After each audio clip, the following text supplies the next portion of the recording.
तो दोस्तों मैं हूँ साक्षी। स्वागत है आपका अपने यूट्यूब चैनल अचीव एम में।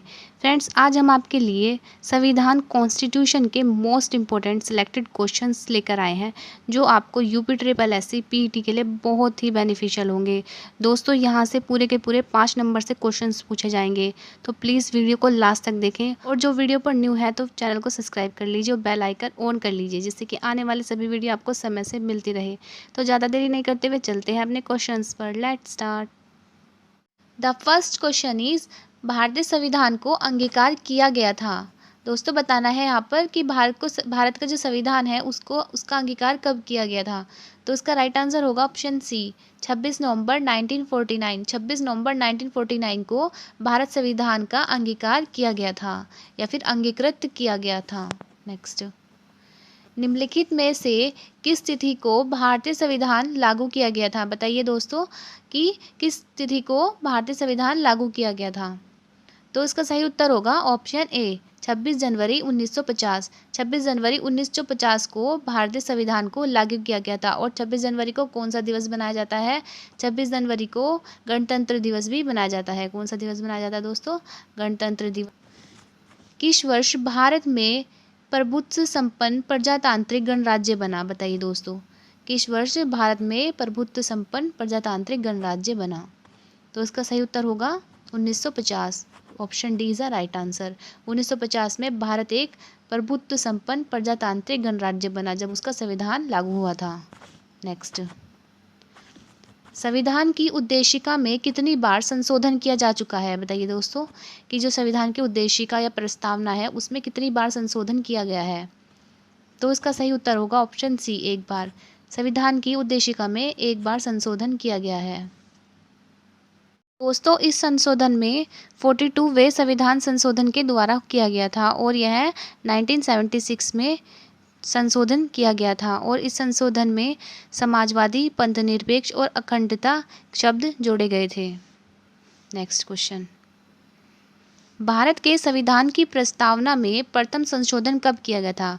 बताइए दोस्तों, अभी हमने बताया आपको कौन सा कब किया गया था। तो इसका राइट आंसर होगा ऑप्शन सी, 1976 में। प्रथम संशोधन 1976 में हुआ था और कौन सा था? 42वां संशोधन था। नेक्स्ट क्वेश्चन, लिखित संविधान की अवधारणाओं ने सर्वप्रथम कहाँ जन्म लिया था? बताइए दोस्तों, इसका राइट आंसर क्या होगा? तो इसका राइट आंसर होगा ऑप्शन ए, फ्रांस। लिखित संविधान की अवधारणा सर्वप्रथम फ्रांस में जन्मी थी। नेक्स्ट क्वेश्चन, शासनात्मक शासन का उदय सर्वप्रथम किस देश में हुआ था? बताइए। तो इसका सही उत्तर होगा ऑप्शन डी, संयुक्त राज्य अमेरिका। अमेरिका में अध्यक्षात्मक शासन का उदय हुआ था। निम्नलिखित में से कौन भारतीय राज्य व्यवस्था में सर्वोच्च है? बताइए दोस्तों, हमारी जो भारत की राज्य व्यवस्था है उसमें सर्वोच्च क्या है? तो उसमें सर्वोच्च है संविधान। संविधान को भारतीय राज्य व्यवस्था में सर्वोच्च माना गया है। नेक्स्ट क्वेश्चन, भारतीय संविधान का आप किस प्रकार से वर्णन करेंगे? बताइए। तो इसका सही उत्तर होगा ऑप्शन सी, विश्व के सबसे विस्तृत संविधानों में से एक है। जो भारत का संविधान है वो सबसे बड़ा संविधान है, लिखित संविधान है। भारत का संविधान मान्यता प्रदान करता है। बताइए दोस्तों, भारत का संविधान किसको मान्यता प्रदान करता है? तो उसका सही उत्तर होगा ऑप्शन सी, धार्मिक एवं भाषाई अल्पसंख्यकों को। जो धार्मिक और भाषाई अल्पसंख्यक है उनको संविधान मान्यता प्रदान करता है। नेक्स्ट, भारतीय संविधान में मूल कर्तव्यों को शामिल करने का विचार किस देश के संविधान से लिया गया है? बताइए दोस्तों कि मूल कर्तव्य कहाँ से लिए गए हैं। तो इसका सही उत्तर होगा ऑप्शन डी, पूर्व सोवियत संघ। पूर्व सोवियत संघ से मूल कर्तव्य लिए गए हैं। नेक्स्ट, भारतीय संविधान द्वारा प्रदत्त मौलिक अधिकारों के स्थगन संबंधी कार्यपालिकाओं के अधिकारों को किस देश के संविधान से लिया गया है? दोस्तों, यहाँ पर कहा है कि जैसे आपातकाल के दौरान जो मौलिक अधिकारों का स्थगन हो जाता है उसके बारे में बताना है कि वो कौन से देश से लिए गए हैं भारतीय संविधान के अंतर्गत। तो इसका सही उत्तर होगा ऑप्शन बी, जर्मनी। जर्मनी से लिए गए हैं मौलिक अधिकारों के स्थगन की बात। नेक्स्ट, संयुक्त राज्य अमेरिका के संवैधानिक आदर्शों पर भारतीय संविधान में कौन कौन सी व्यवस्था शामिल की गई है? बताइए दोस्तों, यहाँ पर क्या पूछा है? यहाँ पर पूछा है कि संवैधानिक आदर्शों पर भारतीय संविधान में कौन कौन सी व्यवस्था शामिल की गई है अमेरिका से। तो कौन कौन सी है दोस्तों? इसका राइट आंसर है ऑप्शन डी, उपयुक्त सभी। संघीय शासन व्यवस्था भी अमेरिका से ली गई है, मौलिक अधिकार भी अमेरिका से लिए गए हैं, और स्वतंत्र एवं निरपेक्ष सर्वोच्च न्यायालय और न्यायालय पुनरावलोकन भी अमेरिका से ही लिए गए हैं। ये तीनों अमेरिका से लिए गए हैं, तो इसका राइट आंसर ऑप्शन डी होगा। नेक्स्ट, भारतीय संविधान के निर्माण में सर्वाधिक गंभीर प्रभाव निम्नलिखित में से किसने छोड़ा है, बताइए दोस्तों। तो इसका सही उत्तर होगा ऑप्शन डी, भारत सरकार अधिनियम 1935। भारत सरकार अधिनियम 1935 को मिनी कॉन्स्टिट्यूशन भी कहा जाता है, इसीलिए संविधान की सर्वाधिक गंभीर प्रभाव जो है वो भारत संविधान अधिनियम 1935 का ही पड़ा है। नेक्स्ट, सर्वोच्च न्यायालय की व्यवस्था भारतीय संविधान में किस देश से ली गई है, बताइए दोस्तों कि सर्वोच्च न्यायालय की जो व्यवस्था है वो भारतीय संविधान में कहाँ से ली, कौन से देश से ली गई है। तो इसका राइट आंसर होगा ऑप्शन बी, यूएसए। यूएसए से सर्वोच्च न्यायालय की व्यवस्था का प्रावधान लिया गया है। नेक्स्ट क्वेश्चन, भारतीय संविधान की 10वीं अनुसूची किससे संबंधित है, बताइए दोस्तों 10वीं अनुसूची किससे संबंधित है। तो इसका राइट आंसर होगा ऑप्शन ए, दल बदल कानून से 10वीं अनुसूची संबंधित है। और दोस्तों 52वें संविधान संशोधन द्वारा 1985 में 10वीं अनुसूची को जोड़ा गया था। नेक्स्ट क्वेश्चन, संविधान की छठी अनुसूची इनमें से किस राज्य में लागू नहीं होती है, बताइए दोस्तों कौन सा ऐसा राज्य है जिसमें संविधान की छठी अनुसूची लागू नहीं होती।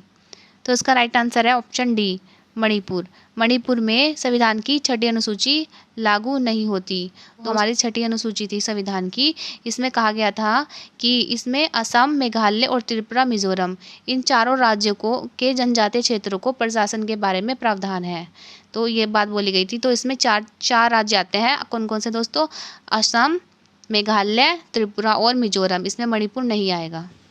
नेक्स्ट, संविधान की 11वीं अनुसूची में क्या कहा गया है बताना है। तो उसका राइट आंसर क्या होगा दोस्तों, इसका राइट आंसर है ऑप्शन ए, पंचायती राज। संविधान की 11वीं अनुसूची में पंचायती राज का वर्णन है, और दोस्तों यह 73वें संविधान संशोधन के द्वारा 1992 में जोड़ी गई थी। कौन सी अनुसूची जोड़ी गई थी, 11वीं अनुसूची जोड़ी गई थी, और यह पंचायती राज से संबंधित है। और जो दोस्तों पंचायती राज पंचायती राज व्यवस्था किस भाग में है अगर पूछ लिया जाए तो क्या बताएंगे, भाग 9 में है। ठीक है दोस्तों, और यदि पूछ लिया जाए आर्टिकल कौन सा है तो क्या बताएंगे, आर्टिकल है 40। नेक्स्ट, भारतीय संविधान में 9वीं अनुसूची प्रबंधित है, बताइए दोस्तों राइट आंसर क्या होगा। इसका राइट आंसर है ऑप्शन ए, प्रथम संशोधन। प्रथम संशोधन के द्वारा 9वीं अनुसूची को लिया गया था, और यह 1951 में हुई थी। निम्नलिखित कथनों में कौन सा एक भारत के संविधान की चौथी अनुसूची में सही वर्णित करता है। दोस्तों तो चौथी अनुसूची में क्या लिखा हुआ है, चौथी अनुसूची में लिखा हुआ है कि राज्यसभा में विभिन्न राज्यों तथा संघीय क्षेत्रों के प्रतिनिधित्व का विवरण दिया गया है चौथी अनुसूची में। तो अब यहाँ पर आंसर क्या होगा हमारा, तो इसका राइट आंसर होगा ऑप्शन बी, यह राज्यों के परिषद में सीटों का आवंटन करता है। नेक्स्ट, संविधान सभा द्वारा अंतिम रूप से पारित संविधान में कुल कितने अनुच्छेद और अनुसूची थी। दोस्तों यहाँ पर कह रहे हैं कि जब हमारा संविधान लागू हुआ था उस समय संविधान में कितनी अनुसूची और कितने अनुच्छेद थे ये बताना है। तो इसका राइट आंसर होगा ऑप्शन सी, 395 तो अनुच्छेद थे और 8 अनुसूचियाँ थी। नेक्स्ट, वर्तमान समय में भारतीय संविधान में गणना की दृष्टि से कुल कितने अनुच्छेद और कितने अनुसूची हैं। दोस्तों इसमें बात की गई है कि वर्तमान के बारे में, तो हम क्या बताएंगे इसका आंसर, तो इसका राइट आंसर होगा ऑप्शन डी, 448 अनुच्छेद और 12 अनुसूचियां वर्तमान के संविधान में वर्णित है। नेक्स्ट, वर्तमान में भारतीय संविधान में धाराओं की कुल संख्या बताइए, जो धाराएं होती हैं उनकी कुल संख्या कितनी है।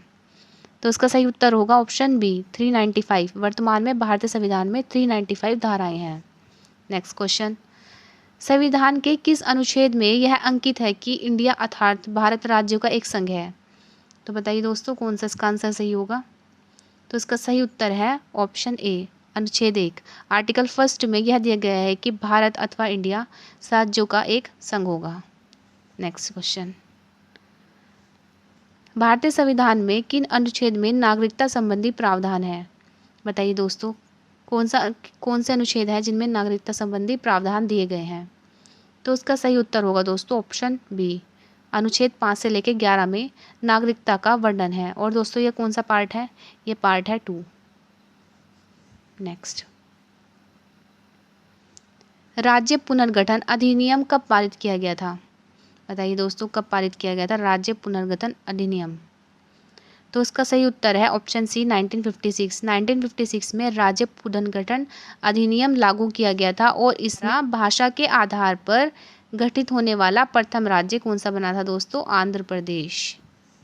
नेक्स्ट, 1956 में राज्यों का पुनर्गठन करने से अब बताने हैं कि राज्यों का जब पुनर्गठन हुआ था 1956 में, तो उस समय कितने राज्य थे और कितने केंद्र शासित प्रदेश थे? तो हमारा सही उत्तर होगा ऑप्शन सी। उस समय 14 राज्य और 6 केंद्र शासित प्रदेश थे। और अभी कितने हैं दोस्तों? अभी 28 राज्य हैं और 8 केंद्र शासित प्रदेश हैं। नेक्स्ट, निम्नलिखित में से कौन एक संघीय शासित प्रदेश नहीं है?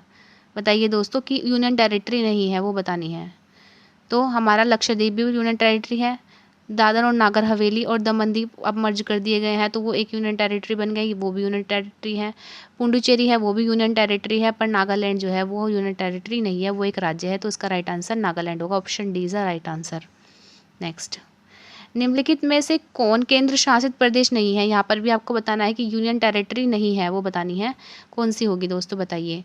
जो लक्षद्वीप है वो भी एक यूनियन टेरिटरी है, दमनदीप दादर नागर हवेली वो भी एक यूनियन टेरिटरी है, पुडुचेरी भी यूनियन टेरिटरी है, बट मिजोरम जो है वो एक राज्य है। तो इसका राइट आंसर ऑप्शन डी होगा, मिजोरम।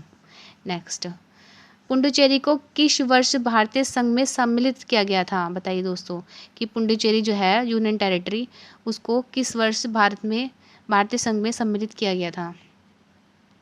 तो उसका राइट आंसर होगा दोस्तों ऑप्शन सी 1962। 1962 में पुडुचेरी को सम्मिलित किया गया था। और पुडुचेरी का जो राज्यपाल है वो कौन है? यदि पूछ लिया जाए कि पुडुचेरी की राज्यपाल कौन है, तो कौन है? किरण बेदी पुडुचेरी की राज्यपाल है। और पुडुचेरी का जो राजधानी है वो क्या है? पुडुचेरी की राजधानी है पुडुचेरी है। ठीक है दोस्तों। नेक्स्ट, तो दोस्तों हमारी वीडियो आज यहीं पर ख़त्म होती है। यदि वीडियो अच्छी लगी तो वीडियो को लाइक करें, सब्सक्राइब करें और अपने फ्रेंड्स को भी शेयर कीजिए, जिससे कि उनको भी इस वीडियो का बेनिफिट हो सके। तो तब तक के लिए थैंक यू।